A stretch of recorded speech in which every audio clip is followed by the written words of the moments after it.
இவனை கேட்கறதுக்கு யாரும் இல்லைங்கிற நிலையில ஒருத்தங்க இருப்பாங்க தெரியுமா, அவங்களதான் மத்தளம் போல மடிப்பாங்க. இவங்களை கேட்கறதுக்கு யாராவது இருக்கிறாங்கன்னு தெரிஞ்சா அவங்களுக்கு அகைன்ஸ்ட் பேசுறதுக்கு யோசிப்பாங்க. எல்லா இடத்துலயும் அப்படிதான். கேட்கறதுக்கு யாரும் இல்லை அப்படின்னா அவனை என்ன பாடுபடுத்துவாங்க. சிலர்லாம் பிடிக்கப்படும் போது இன்ஃபர்மேஷன் இவங்க பெரிய இடத்து ஆளுங்க அப்படியா.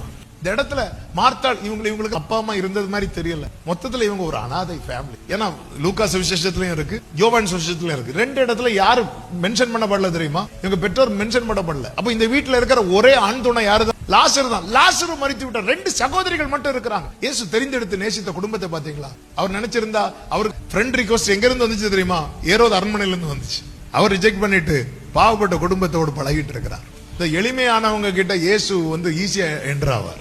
அதனாலதான் ஃபாதர் ஒரு பாட்டு பாடி, எளிமையான எங்களை, அடுத்த வார்த்தை சொல்லுங்க, என்றும் நினைப்பவர்.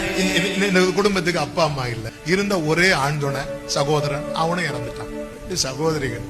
இந்த குடும்பத்துல அவர் ஆறுதல் சொல்ல வந்த யூதர்கள் கூட்டத்தில் ஒருவரா இல்லாமல் இந்த துக்கத்திலே, இது ஏன் துக்கம், என் குடும்பத்துல ஒரு நபராய் கர்த்தர் நிக்கிறார்னா எனக்கு அது போதும். அவர் அது செய்தார் ரெண்டாவது. இந்த இடத்துல இத்தனை யூதர்கள் நிக்கும் போது அவர் யாரா நிக்கிறார் தெரியுமா? இந்த வீட்டுல. அது அர்த்தம் என்ன?